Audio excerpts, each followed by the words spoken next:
So good morning. It's Friday, May 1st, May Day. I wonder how many of you remember growing up how special May Day was. I remember we lived in a little tiny house. I think it was a post-World War II house, one of those little four-room things. And we had violets and all kinds of things, and we'd make these little homemade baskets and run around the neighborhood. And I always remember taking one to Mrs. Orton, who was kind of an old, creepy lady sitting in her chair, but I know she loved us. And I just remember hanging those little things on her front door. So we always loved May Day. So happy May Day, everyone. And happy kicking off of Stroke Month. May has been designated for many years as Stroke Month. So before I get to the top three sayings for the t-shirt we're going to be producing, I wanted just to go over a few stroke facts. I'm not a medical person. I've just been working, my husband's stroke is almost 19 years ago, and I've been working with stroke survivors, caregivers, and volunteers for many years. So I thought I would go over a few of those statistics. I forgot to do my introduction. I always assume everybody knows who I am. Mary Lee Nunley. I am the founder of Retreat and Refresh Stroke Camp, but now we've morphed into United Stroke Alliance. So I'm the director of the camp division for United Stroke Alliance. So my knowledge comes from life's experience, not anything of formal education.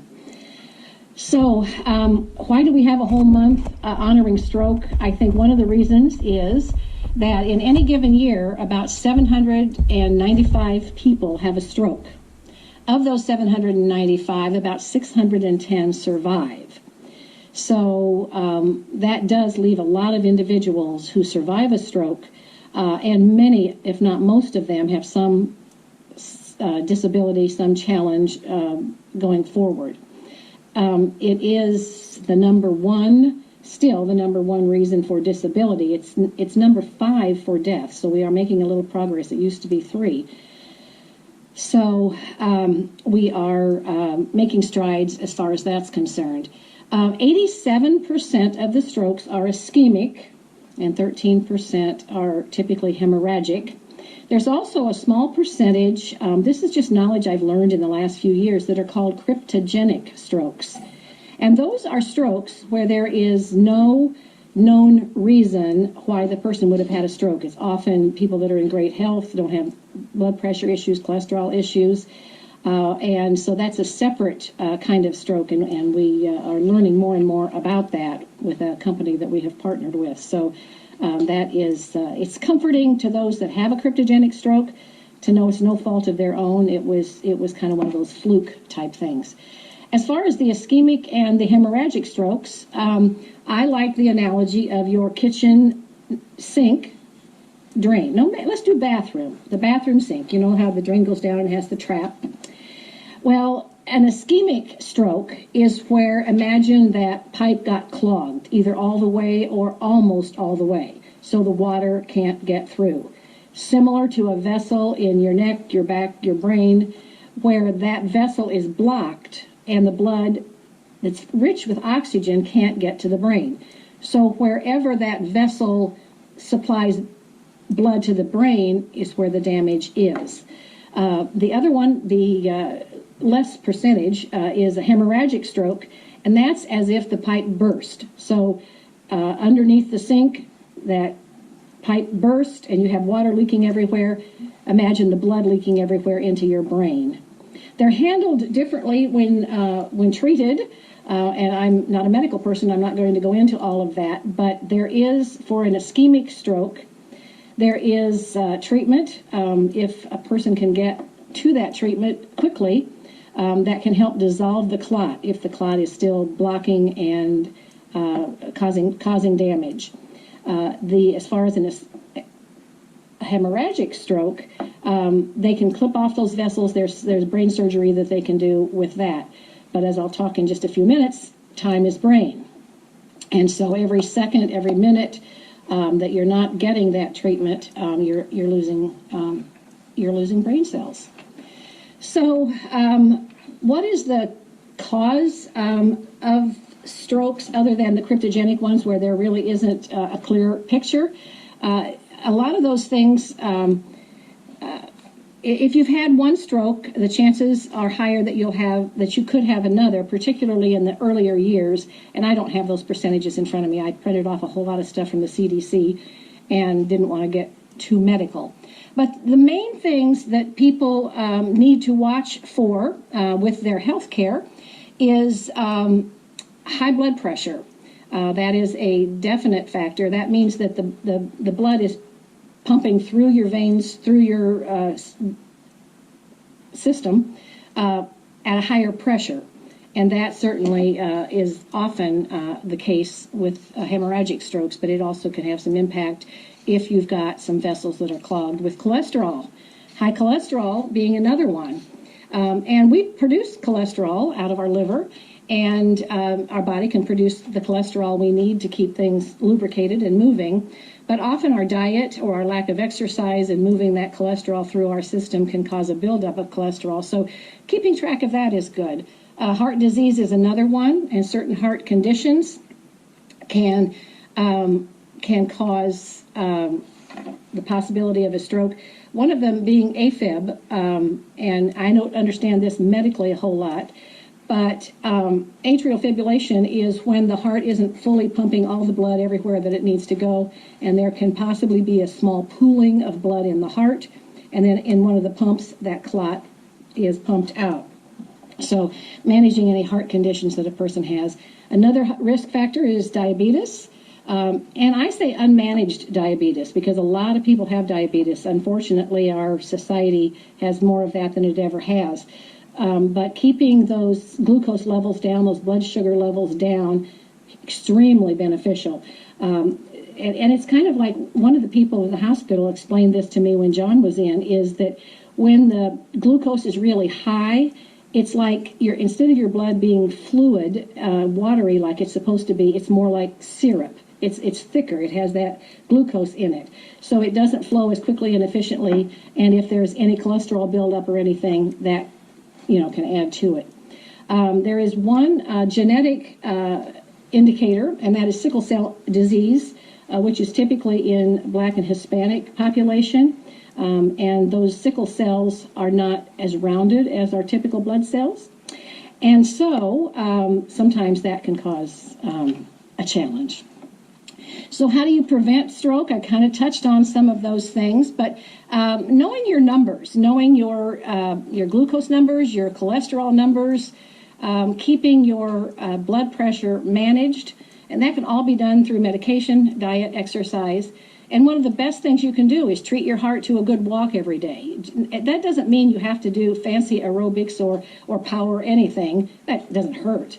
But please, even if you can't do a half an hour walk, do 3 10-minute walks. There's more and more research about short spurts of exercise can be beneficial as well. If you're on medication for any of the indications that I have mentioned, take your medications. Don't skip your medications.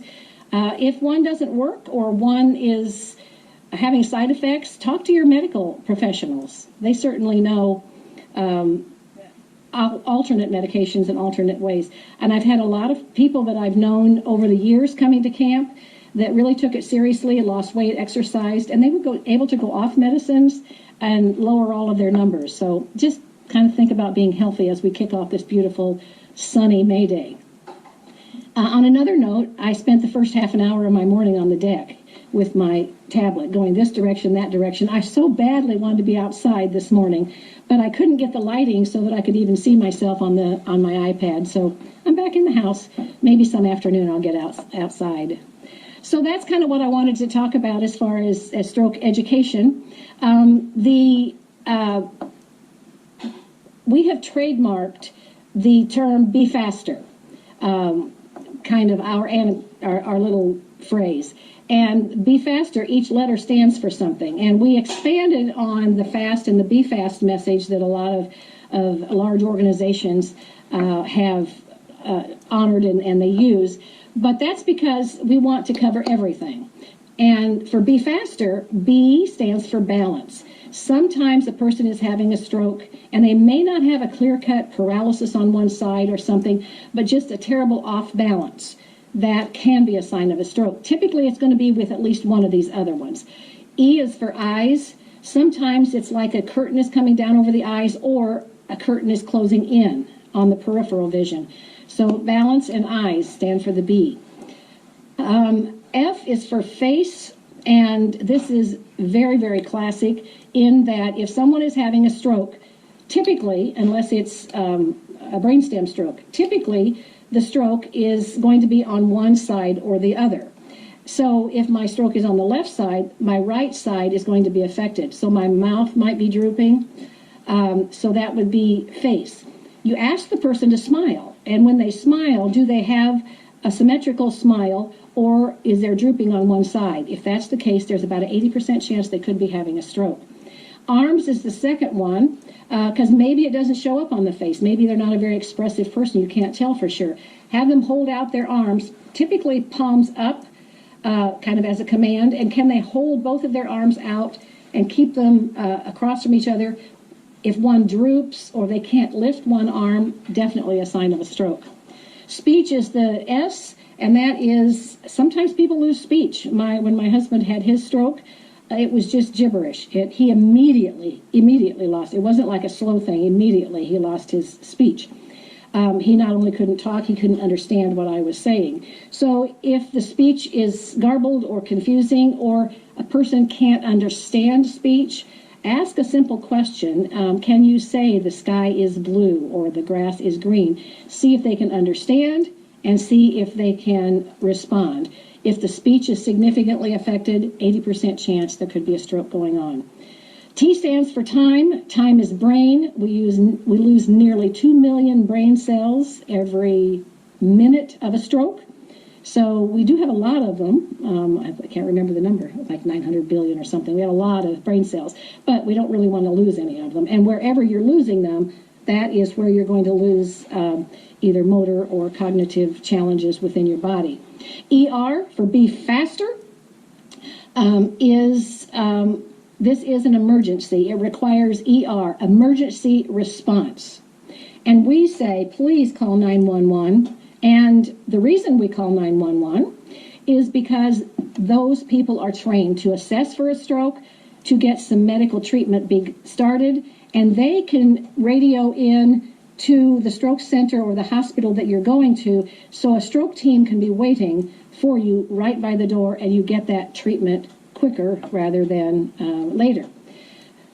Any of these signs come up, sometimes people say, it'll go away, I'm just going to take a nap. And I just cringe when I took a nap. I've had a lot of people say, I took a nap and when I woke up I was even worse. So don't take a nap. And I talked to an ER volunteer that was at one of our camps, and I said, people often say, well, what if I'm not having a stroke and I go to the emergency room, what are they going to think? And he said, I'd rather see 100 people not have a stroke than miss one stroke. So that made me feel really, really good when he said that. So that was a number of years ago, and I've kind of kept that with me. So I would be amiss if I didn't talk a little bit about the signs of stroke and some things that people can do, because we're kicking off Stroke Month. We have a lot of things planned for this month, both having to do with spring and Mother's Day and taking care of ourselves and also stroke. So I wanted to kick it off.